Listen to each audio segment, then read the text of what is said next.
예수님께서 이 땅에 오신 이유가 자기가 진리이신 것을 말씀하시기 위해서 오셨다고 예수님이 말씀을 하십니다. 그래서 이 땅에 오셔서 예수님께서 하신 일이 바로 율법주의와 싸우신 일이었죠. 율법주의와. 그러니까 우리가 이 사실을 잘 알아야 됩니다. 성경이 보기 어렵고 힘드시더라도 이것을 잘 알지 못하면은 예수님을 알 수가 없습니다. 그냥 신으로는 알 수 있을지 모르지만 성경에서 말씀하신 예수님은 알 수가 없다는 것입니다. 오늘도 그 일, 율법에 대한 것을 또 말씀을 할 겁니다. 누가복음 10장 25절에서 37절 이 사마리아인의 그 이웃됨 이 말씀은 여러분들이 많이 들어서 익히 아실 것입니다. 안다고 그냥 잊지 마시고 예수님께서 왜 이 말씀을 하셨는지에 대해서 여러분들이 관심을 가졌으면 좋겠습니다. 어떤 율법 교사가 예수님을 시험하기 위해서 예수님께 자기가 무엇을 해야 영생을 얻을 수 있습니까? 라고 물어봤습니다. 무슨 일을 하여야, 내가 어떻게 하여야, 내가 무엇을 해야 영생을 얻을 수 있습니까? 라고 예수님께 물어봤습니다. 이 비슷한 말이 누가복음 18장 18절 이하에도 나옵니다. 그래서 부자 그 청년이 예수님께도 이 말씀을 그대로 하죠. 예수님, 내가 무엇을 하여야 영생을 얻을 수 있습니까? 라고 똑같이 물어봅니다. 그러니까 영생에 대해서 관심이 많은가 봐요. 내가 무엇을 하여야 영생을 얻을 수 있습니까? 라고 예수님께 물어봅니다. 이 두 사람의 특징은 뭐냐면은 자기 자신들이 정말 영생을 얻기 위해서 무엇을 해야 할 것을 물어보는 것이 아니라 자기들은 이미 영생함을 얻은 것을 전제로 예수님께 물어보는 것입니다. 절대로 이 사람들이 영생을 어떻게 해야 얻을까를 모르는 사람들이 아니에요. 이미 잘 알고 있습니다. 분명히 알고 있어요. 분명히. 오늘날 우리와 똑같아요. 우리가 예수님 대학 공부받는 거 알잖아요. 그걸 가지고 똑같이 물어보는 것과 똑같은 현상입니다. 몰라서 물어보는 것이 아니라 너무너무 잘 알고 있습니다. 그럼에도 불구하고 이 사람들은 예수님께 무엇을 하여야 영생을 얻을 수 있느냐라고 물어보는 것입니다. 이들이 이미 영생을 갖고 있다고 얘기했습니다. 이들이 영생을 이미 갖고 있다고 말할 수 있는 것은 자기들이 하나님께 직접 하나님의 말씀, 율법을 받았다라는 근거로 갖고 있기 때문입니다. 이들이 율법을 하나님께 받은 것에 대한 그 자부심은 실로 대단한 것입니다. 대단한 것이에요. 그래서 그 자존심 하나는 타의 추종을 불허하죠. 자기들은 이미 하나님으로부터 구원받은 선민으로 영생을 얻은 자로 확실한 믿음을 갖고 있었던 것이고 이것에 대해서 조금도 의심하지 않았습니다. 특히 이 율법 선생은 그것을 가르치는 자이기 때문에 더욱더 잘 알 수 있었고 확신할 수 있었다는 것입니다. 이 율법 선생은 이미 자기가 무엇을 하여야 영생을 얻는 줄을 잘 알고 있습니다. 이 사람이 영생을 얻었다는 것을 이미 알 수 있는 이유가 예수님이 물어봤을 때 예수님이 자기가 대답을 합니다. 위로 하나님 사랑과 아래로 이웃 사랑을 행하였으며 십계명도 철저히 지키며 가르쳐 갔기 때문에 자신의 영생 얻음을 확신하고 있었다는 것입니다. 이러한 전제를 이미 마음속에 내포해 둔 채로 예수님께 물어보는 것입니다. 예수님, 내가 무엇을 하여야 영생을 얻을 수 있겠습니까? 라는 물음에 예수님께서 율법에 무엇이라 기록되어 있으며 너는 그것을 어떻게 읽느냐라고 다시 물어봅니다. 오늘 설교 제목이 너는 율법을 어떻게 읽느냐입니다. 참 우리가 많이 관심을 가졌고 생각해 왔고 논쟁해 왔던 말씀이 지금 이때 그대로 이루어지는 것입니다. 이 율법학자는 율법에 대해서 박사이기 때문에 모르는 것이 없습니다. 그럼 예수님께서 다시 물어봅니다. 율법에 무엇이라 기록되어 있으며 너는 그것을 어떻게 읽느냐라고 다시 되물어봅니다. 이미 이 사람은 율법을 잘 알기 때문에 신명기 5절의 말씀과 레위기 19장 18절 말씀을 인용해서 영생을 얻기 위해서는 신명기 6장 5절의 말씀처럼 내 마음을 다하고 목숨을 다하고 뜻을 다하고 힘을 다하여 주 너희 하나님을 사랑하라. 또한 레위기 19장 18절의 말씀처럼 내 이웃을 내 자신같이 사랑하라고 했습니다. 이것을 지키는 자가 영생을 얻습니다. 라고 정확하게 얘기를 합니다. 이미 자기 자신은 이 답을 알고 있었던 것입니다. 예수님께서 율법에 뭐라고 기록되었냐라는 질문에 정확히 얘기를 합니다. 한마디로 위로 하나님 사랑, 아래로 이웃 사랑. 또 그것을 어떻게 읽느냐에도 정확히 대답을 합니다. 어떻게 읽느냐. 이 율법학자는 이 율법을 어떻게 읽냐면은 하나님께서 하라는 대로 하는 것으로 읽습니다. 이겁니다. 간단하죠. 뭐 다른 어떤 여러 가지 것이 아니라 하나님이 하라는 대로 하고 있는 것으로 읽습니다. 이게 율법학자가 지금 율법을 보는 시각입니다.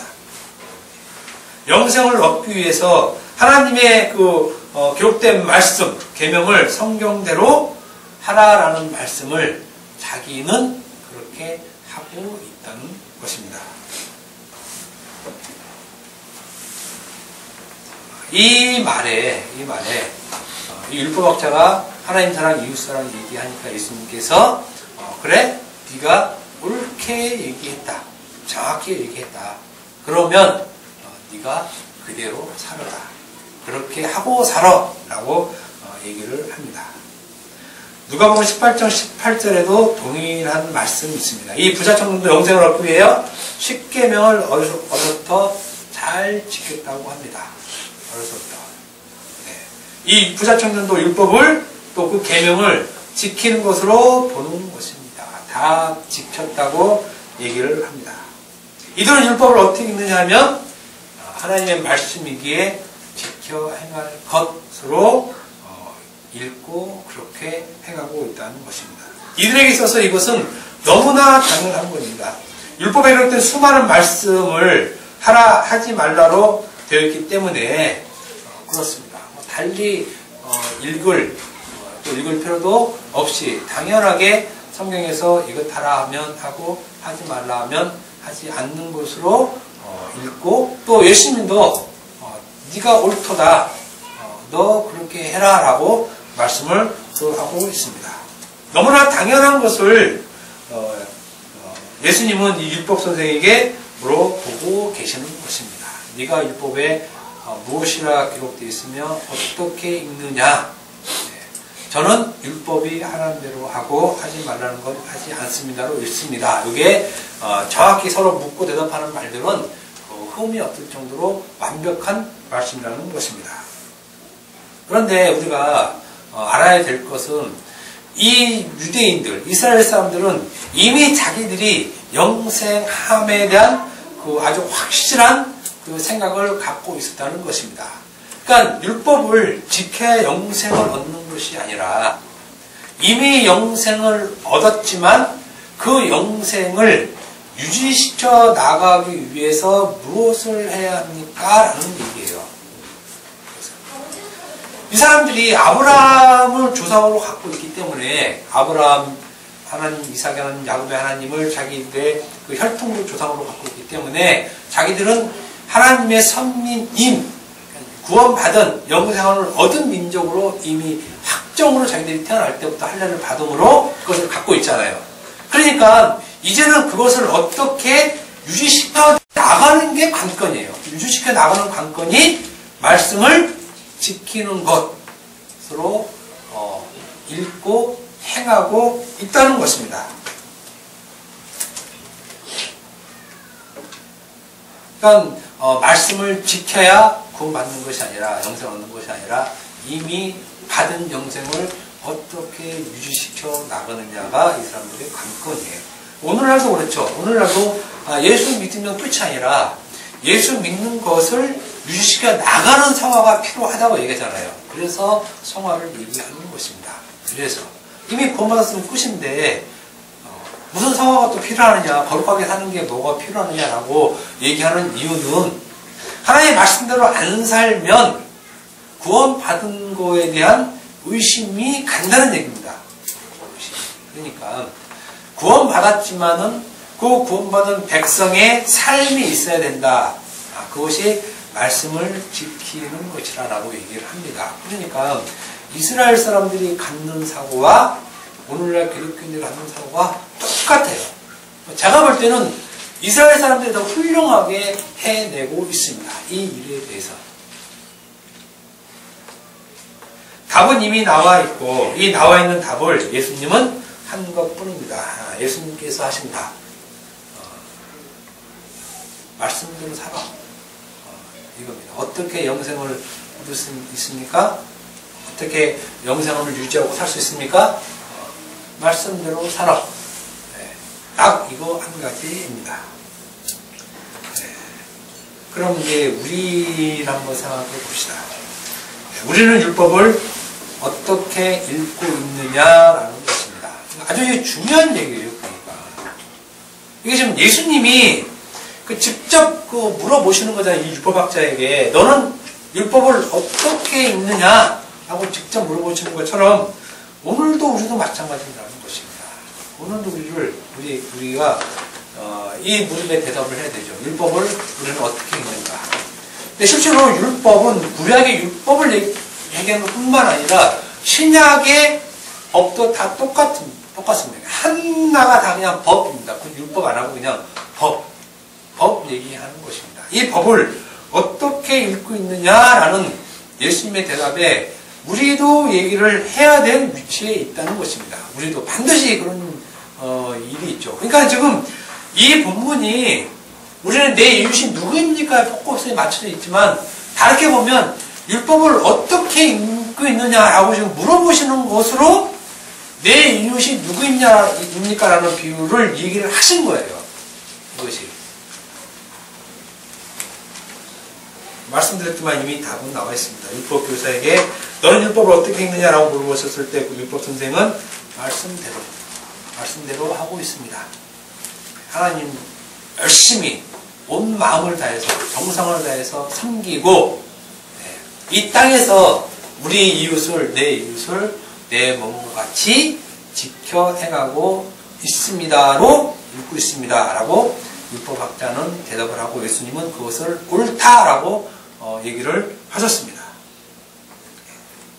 그러면 우리도 여기까지면 우리도 그렇게 살면 됩니다. 그죠? 달리 토를 달 필요가 없습니다. 예수님이 옳다 그랬으니까 옳다 그랬으면 우리가 예수님을 믿잖아요. 그러니까 예수님 말씀대로 한번 그렇게 살아야죠. 옳다 그랬으면 그대로 살면 됩니다. 그러면 우리도 율법을 어떻게 봐야 되냐면 하나님 사랑과 이웃 사랑하면서 살면 돼요. 그럼 우리가 갖고 있는 그 영생 그거를 계속 죽을 때까지 유지시킬 수 있고 죽으면 영원한 천국에 갈 수 있다는 말입니다. 오늘날 율법에 대한 논쟁 참으로 많이 있습니다. 율법대로 살아야 된다. 아니다. 은혜로 살아야 하는 것이다. 하나님 백성이면 하나님 백성답게 율법의 1.1획도 지켜야 하나님 백성이고 하나님께 영광을 돌리는 것이다 라고 얘기를 합니다. 또 아니야. 율법은 예수님께서 사랑으로 다 이루신 것이니까 지킬 필요가 없어. 은혜를 알아야 돼. 논쟁하고 싸움 많이 하죠. 여러분도 많이 하잖아요. 저도 많이 하고. 그런데 둘 다 가만히 보면 말씀을 지킨다고 하는 사람도 말씀을 못 지키고 지금 얘기를 하고 있는 거예요. 화도 내고. 그 다음에 은혜대로 살아야 된다고 하는 사람도 은혜가 안 나오고 역정이 나가죠. 그러니까는 율법을 어떻게 보여야 할 것인가를 실제로 얘기를 하지만 둘 다 그렇게 율법을 잘못 본다는 것이 아니라 온전히 이렇게 따라 행하지 못하는 일을 그냥 같이 벌이고 있는 것이에요. 어떻게 보면 진흙탕 싸움 하는 것 같은데, 아무튼 굉장히 어렵고 논쟁이 많이 일어나고 다툼도 많이 일어나는 말입니다. 한쪽은 말씀대로 살아야 된다, 다른 한쪽은 은혜로 살아야 된다고 싸우고 있는 것입니다. 그런데 이제 오늘 본문 율법대로인지 말씀대로인지 은혜대로인지 한번 보자는 것입니다. 율법대로 말씀대로 살 것인지 아니면 은혜로 살 것인지, 그건 사실 여러분들 신앙에 따라서 살으십시오. 율법대로 살지 마 그래서 안 살 사람도 아니고, 율법대로 살아 그래서 살 사람도 아니고, 지금 저는 성경이 이렇다라는 것을 말씀해 주는 겁니다. 그러니까 나머지는 여러분들이 살고 싶은 대로 사세요. 그런데 중요한 건 율법을 어떻게 읽을 것인가에 대한 의식은 정확히 갖고 있어야 된다는 것입니다. 정확히. 오늘 본문에서 율법 선생은 분명히 율법을 쓰여진 대로 그대로 하는 것으로 읽었습니다. 하라 하면 하고 하지 말라면 하지 않는 것으로. 예수님의 대답은 그렇게 살아였습니다. 그런데 여기서 중요한 것은 그렇게 살아하고 이게 끝났으면 우리도 율법을 읽을 때 그대로 읽고 지켜야 했는데 상황이 새롭게 전개되고 있다는 것입니다. 이 성경을 보면 이런 게 참 희한해요. 예수님께서 그래 네 말이 옳아. 그러니까 너 그렇게 살아. 그러면 이 율법학자가 예 알았습니다 하고 가면 되는데 이 율법학자가 손 들고 한 번 더 물어봅니다. 선생님, 그러면 내 이웃이 누구입니까? 굳이 안 물어봐도 될 말을 물어보는 거예요.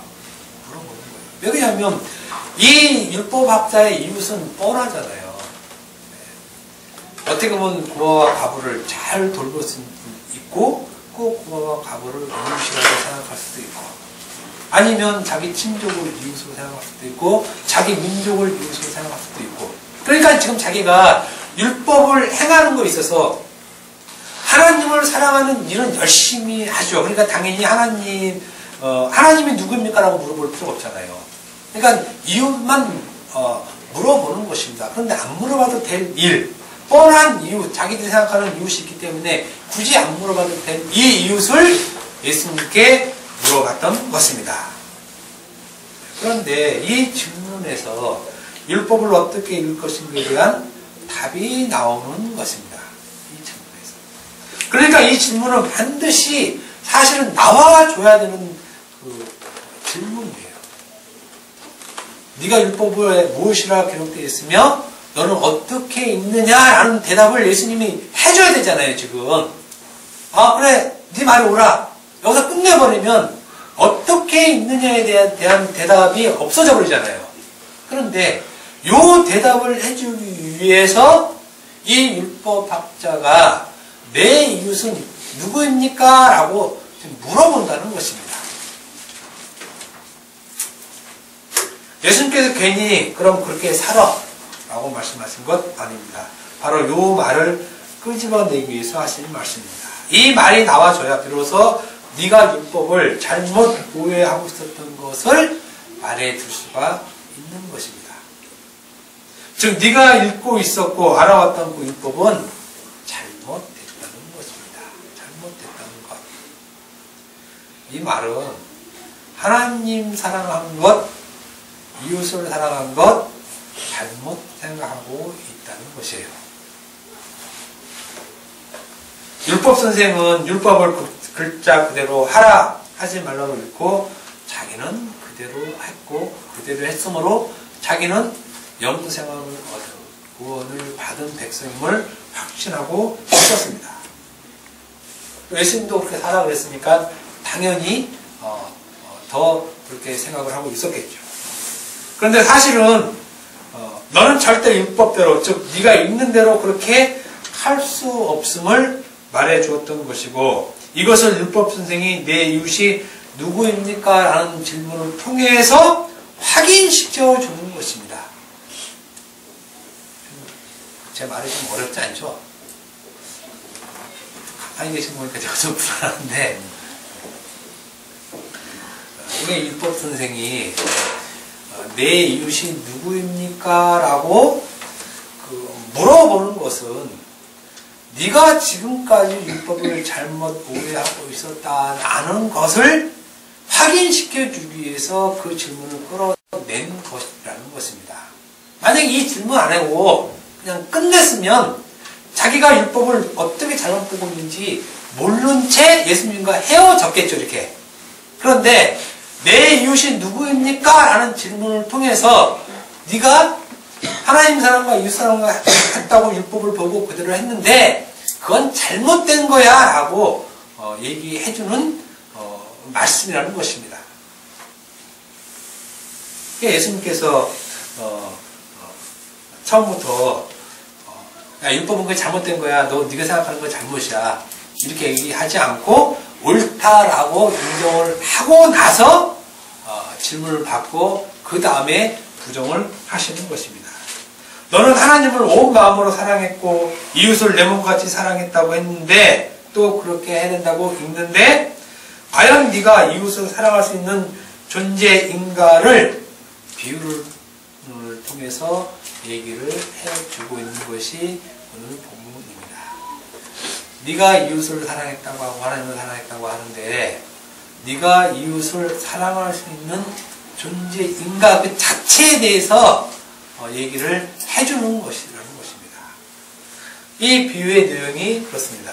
사막 한가운데서 어떤 사람이 강도를 만나서 죽도록 맞고 옷이 벗겨져 거의 죽을 정도로 길바닥에 누워 있었습니다. 그런데 그 당시에 이런 사람들이 많이 있었대요. 실제로. 그러니까 사막 한가운데 그 길간 옆쪽에 옷을 벗고 길바닥에 이렇게 누워있는 척 하는 겁니다. 그러면 이제 제사장이나 사람들이 지나가다가 이렇게 무슨 일이냐고 깨우잖아요. 그러면 강도로 돌면 안 돼요. 강도로. 그래서 보고 가는 게 정상이랄까. 보고 가는 게. 아니, 그러니까 그냥 지나치는 게. 어떻게 될지 모르니까. 그냥 치는 게. 그러니까, 제사장도 보고 그냥 갔고, 레인도 보고 갔다고 하는 얘기도 사실은 있습니다. 강도를 많이 만나니까 그냥 지나가는 일들이.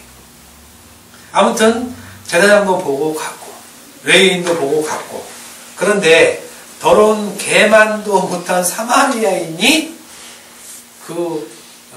거반 죽게 되어 있는 사람을 데려다가 기름과 포도주로 치료해주고 그 다음에 그 여인 쪽에 2데나리온을 주고 재우게 하고 나머지 모자란 것은 내가 와서 더 지불할 테니까 잘 돌봐주세요 하고 갔다는 것입니다. 예수님께서 율법교사가 내 이웃이 누굽니까? 라는 그런 질문에 이러한 비유를 하시면서 율법교사에게 얘기합니다.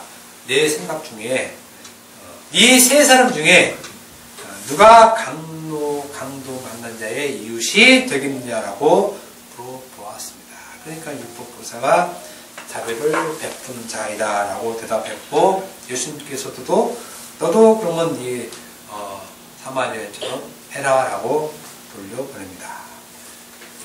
이 위의 내용에서 보면 이 율법 선생의 이웃이 누구입니까? 라는 것입니다. 이 율법 선생의 이웃이. 너에게 자비를 베푼 사람이 누구냐? 지금 이 얘기하는 이유가 뭐냐면은, 지금 이웃이 누구인가를 얘기하기 위한 것이 아니라, 네가 과연 그 이웃을 둘만한 존재이냐? 이 자체를 지금 물어보시는 것입니다. 이걸 확인시켜 주는 것입니다. 너가 과연 이웃을 사랑할 수 있는 존재인가를 확인시켜 주기 위해서 지금 이 비유를 하고 있다는 것입니다. 왜냐하면 이 율법교사는 나는 이웃을 사랑했어요 라고 하니까 이 율법교사에게 그럼 내 이웃이 누구이냐라고 했을 때 예수님은 이 율법선생에게 내 이웃은 사마리아 사람이라고 얘기를 하는 겁니다. 사마리아 사람. 내 이웃이 누구입니까? 네 이웃은 사마리아인. 청천벽력 같은 소리를 하는 것입니다. 하는 것이에요. 도저히 이웃이 될 수 없는 그 개 같은 사마리아 사람이 바로 이 율법교사의 이웃이라고 지금 얘기를 하고 있는 것입니다. 내 이웃이 누구입니까? 라는 물음에 네 이웃은 사마리아 사람. 그러니까 이 율법 선생이 이 말씀을 듣고 어떻게 했겠습니까? 화를 막 극심하게 내든지 근심하고 가든지 둘 중에 하나이겠죠. 누가복음 18장 18절에 나오는 그 부자 청년과 비슷해요. 근심하고 가든지. 예수님 말씀을 들어보면 이 율법 선생은 이웃 자체를 사랑할 수 없는 자예요. 이웃 자체를. 그것은 자신이 강도 만난 자 입장이었어야 되는 것인데, 강도 만난 자 입장에 있어야 되는데, 이 율법 선생은 자기는 그렇지 않다라는 인식을 당연히 갖고 있고, 두 번째는 혹은 자기를 이웃 삼아서 고쳐준 사람이 사마리아인이라고 해도 이 사마리아인은 도저히 자기가 이웃으로 둘 수 없는 존재예요. 도저히. 자기가 강도 만난 자로 치료를 받았다고 할지라도 사마리아인이면 아니라는 얘기예요. 네, 자기 이웃이. 그러니 자신은 애초부터 이웃이 없었을 뿐만 아니라 이웃이라는 존재도 인정하지 못하는 사람이죠. 그러니까 지금 이 본문 말씀이 내 이웃이 누구냐? 이웃 없다는 것입니다. 이 율법교사 너는 이웃이 없는데 네가 어떻게 이웃을 사랑했다고 하느냐 이 얘기예요. 이웃도 없는데. 네, 그럼 여러분한테도 질문하는 내용입니다. 우리 중고등부 친구들에게 이웃이 누구냐 똑같아요. 뭐 엄마, 아빠, 친구. 근데 이웃 아니라는 겁니다. 그 사람들이 이웃 아니라는 것. 어떻게 이웃이 없는 존재가 없는 것을 사랑할 수 있느냐라고 예수님이 지금 율법을 새롭게 얘기를 해 주는 것이에요. 너희는 율법을 하라 그러니까 했는데 예수님이 비유를 통해서 얘기해 주는 것은 너 이웃도 없는데 어떻게 그 말씀을 지키려고 하느냐, 또 지켰다고 하느냐라고 얘기하는 것입니다. 네, 그러면 이 말은 어떻게 되냐면 너는 하나님도 모르는 존재라는 것입니다. 하나님도. 그리고 하나님도 사랑하지 못하는 존재라는 것입니다. 그러니까 이웃 사랑도 못하고 하나님 사랑도 못하는 존재가 이 율법 선생인데, 이 율법 선생은 자기가 나는 하나님 말씀을 잘 지켰다라고 얘기를 한다는 것입니다.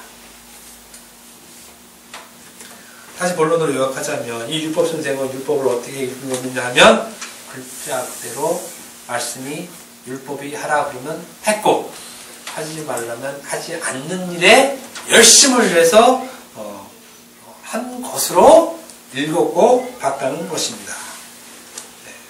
이런 거에 대해서 예수님께서는 네가 그대로 읽고 했다는 것은 율법을 행한 것이 아니라는 것입니다. 자기는 분명히 했는데 행한 게 아니라고 예수님이 말씀을 하시는 것입니다. 그러니까 율법을 보는 시선이 지금 다르죠. 또 틀리죠.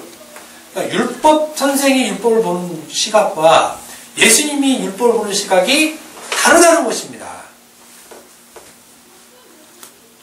성경의 다른 곳을 한번 더 보겠습니다. 요한복음 8장 5절 보면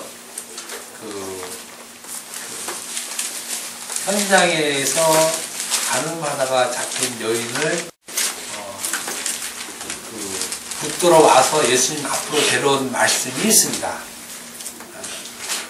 유명한 얘기죠. 가늠하다가 그 현장에서 늘 현장에 잡히기 어려운데 이 현장을 잡으려고 얼마나 사람들이 노력했겠습니까? 인터넷도 없고 통신도 없고 아무것도 없는데 그 뒤를 오랫동안 쫓아다녔겠죠. 그러니까 현장에서 잡았지. 그게 쉽게 잡힐 일은 아니잖아요. 근데 아무튼 주도 면밀한 사람이라 현장에 잡아서 예수님께 데려왔습니다. 예수님께 데려와서 하는 말이 모세는 율법에 이러한 여자를 돌로 치라고 명하였는데 당신은 어떻게 말하겠나이까? 라고 바리새인과 서기관들이 음행 중에 있던 여자를 붙잡아서 와서 예수님께 물어봅니다. 전에는 너는 율법을 어떻게 읽느냐라고 예수님이 율법학자한테 물어봤는데, 이번에는 이 사람들이 자기 율법을 가지고 와서 모세는 이러한 사람을 돌로 쳐 죽이라고 했는데 너는 이러한 율법에 대해서 어떻게 생각하느냐라고 물어보는 것이에요. 그러면 예수님이 그 대답에서 그래? 이런 나쁜 XX 돌로 쳐라 율법대로 말씀대로 쳐 죽여라 그러면 그냥 끝나요. 그냥 하나님 말씀이기 때문에 그렇잖아요. 그런데 예수님이 또 특이하게 그런 말씀을 안 하신다는 얘기예요. 예수님이 하신 말씀이 돌로 치라고 얘기하지 않으시고 죄 없는 자가 먼저 돌로 치라라고 얘기를 합니다. 하나님은 분명히 그렇게 간음하고 음행한 여자는 돌로 쳐 죽여라고 하나님이 명령하셨는데 모세가 명령한 거 아니잖아요. 하나님이 명령하신 거잖아요. 그러면 예수님도 하나님이 그랬으니까 돌로 치는 게 옳다. 그리고 손 털면 여자는 돌로 쳐서 죽이면 그거는 하나님의 말씀을 지켜 행한 것이 되고 상황은 끝나는 것인데 예수님은 그렇게 말씀하지 않으시고 자신의 말로 합니다. 성경에 없는 말이죠. 죄 없는 자가 먼저 돌로 치라라고 말씀을 새롭게 하는 것이에요. 그러니까 우리는 당연히 말씀을 지켜야 되기 때문에 돌로 치는 것이 하나님 명령이고 하나님 명령을 지키는 것이 당연히 영생을 얻은 백성의 삶인데 말씀을 지키는 삶인데 예수님은 그렇게 하지 않고 말씀하지 않고 죄 없는 자가 먼저 돌로 치라는 말씀을 하심으로 율법에 대한 새로운 해석을 하고 계시다는 것입니다.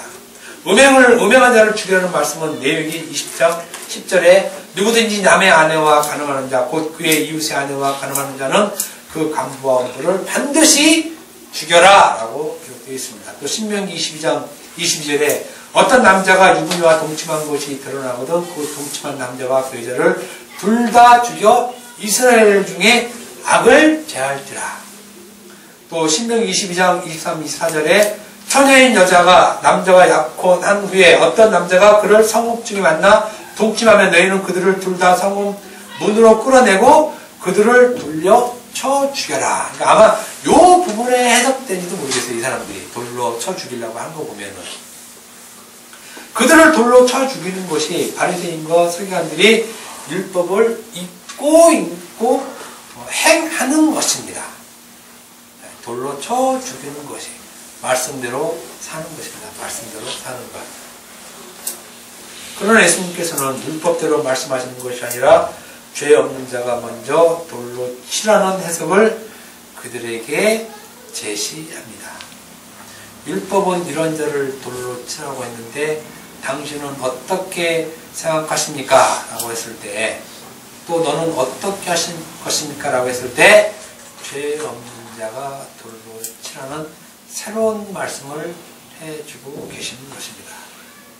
이 말이 무슨 말입니까? 돌에 맞아 죽을 놈들이 너희라는 거죠. 너희라는 것. 너희는 돌을 던질 위치에 있지 않다는 말씀입니다. 이 말씀이 돌을 쳐서 죽이라는 말씀을 그 말씀이 아니라 너희는 돌을 잡을 위치에 있지 않다는 얘기죠.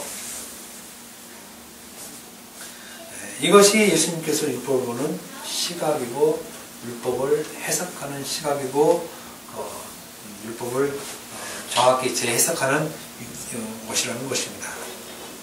율법 선생의 말과 지금 이 바리새인과 서기관들의 그 공통점이 무엇이냐면 너희는 율법을 행할 위치에 있지 않다는 것입니다. 너희는 율법을 행할 위치에 있지 않다는 것이요. 왜냐하면 너희는 이웃도 없을 뿐더러 너희는 돌을 잡아서 던질 위치에 있지 않은 존재라는 얘기입니다.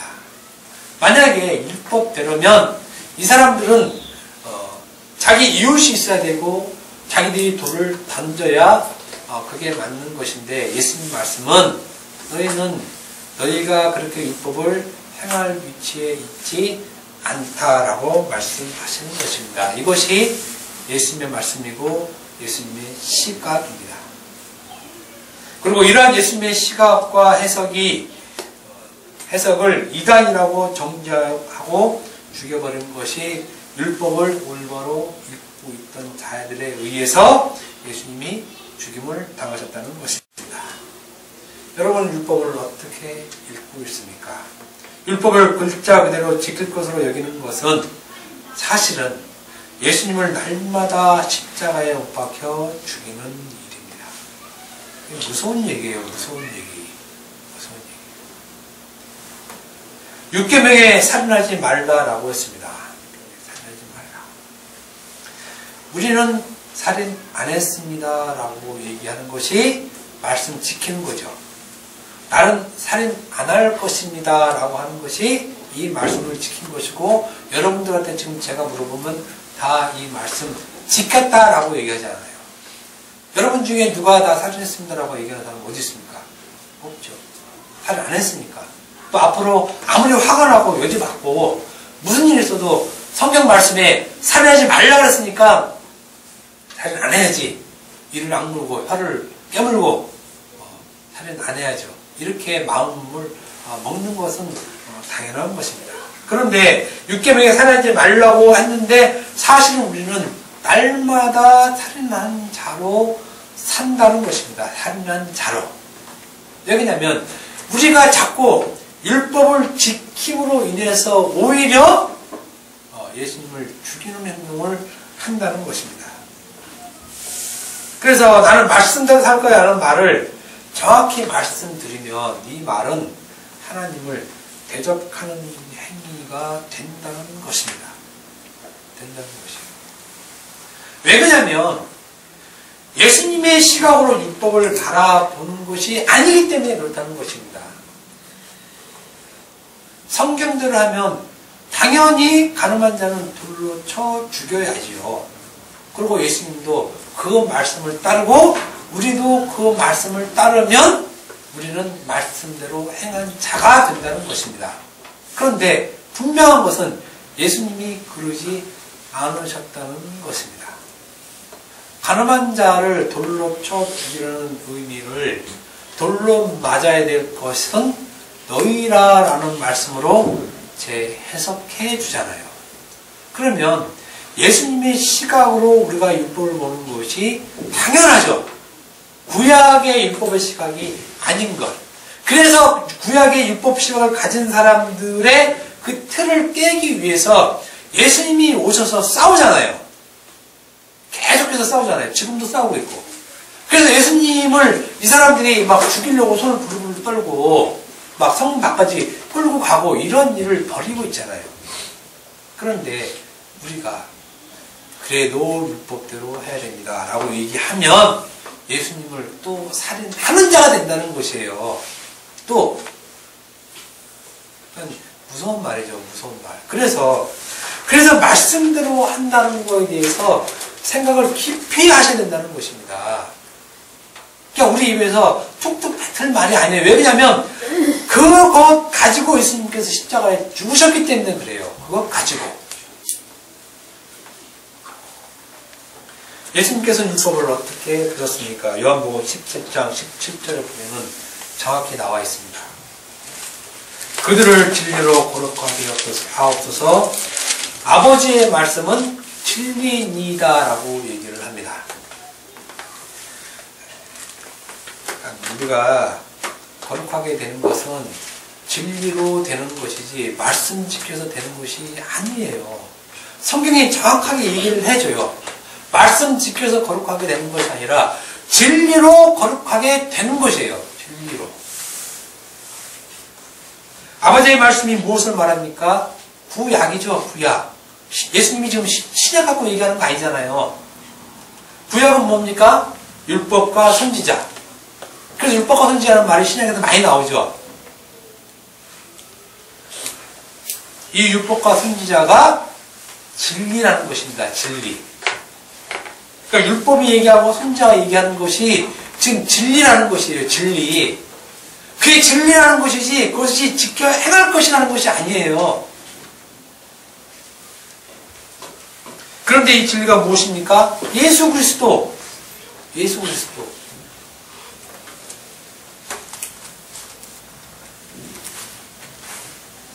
아버지의 말씀은 진리이고 진리는 예수님 자신입니다.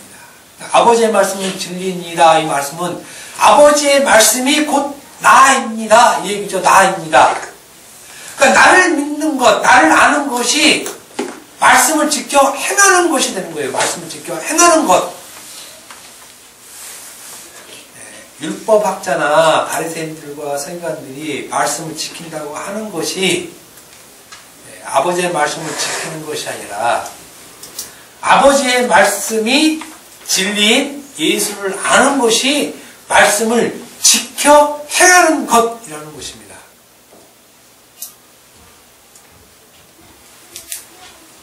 아버지의 말씀은 진리이고 진리는 예수님 자신입니다. 그러면 율법은 모든 것이 진리이신 예수님을 드러내는 것이어야 되겠죠. 제사법, 의식법, 시민법 등등 모든 것이 예수님을 설명하는 도구들이지 이대로 행하라가 아니에요. 제사, 모든 성전에 있는 모든 그릇들, 모든 일들 다 이것이 예수님을 설명하기 위한 모형들 이런 거지 이것을 하라라는 얘기가 아니라는 것입니다. 이 모든 것이 예수님이 진리심을 나타내는 것들입니다. 그러므로 율법은 반드시 그리스도로 읽어야 된다는 것입니다. 네가 율법을 어떻게 읽느냐?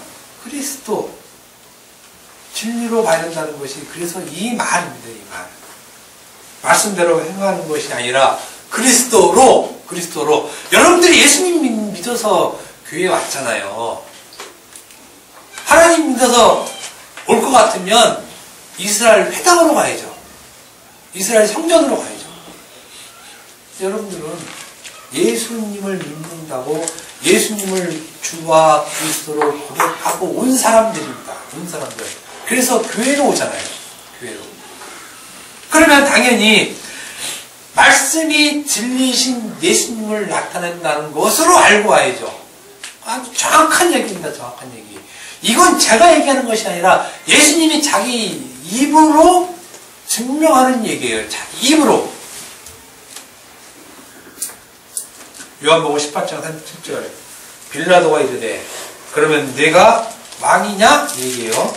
예수께서 대답하시되 내 말과 같이 내가 왕이니라. 내가 이를 위하여 태어났으며 이를 위하여 세상에 왔다니 곧 진리에 대하여 증언하려 함이로다. 무릇 진리에 속한 자는 내 음성을 듣느니라 하신대. 여기서 예수님께서 자기가 태어났고 세상에 온 이유를 얘기합니다. 내가 왜 태어났으며 내가 왜 이 땅에 왔는지 아느냐? 진리에 대해서 증언하러 왔다라고 얘기합니다. 진리에 대해서 증언하러. 내가 진리다라는 것을 얘기하기 위해서 이 땅에 왔다는 것입니다.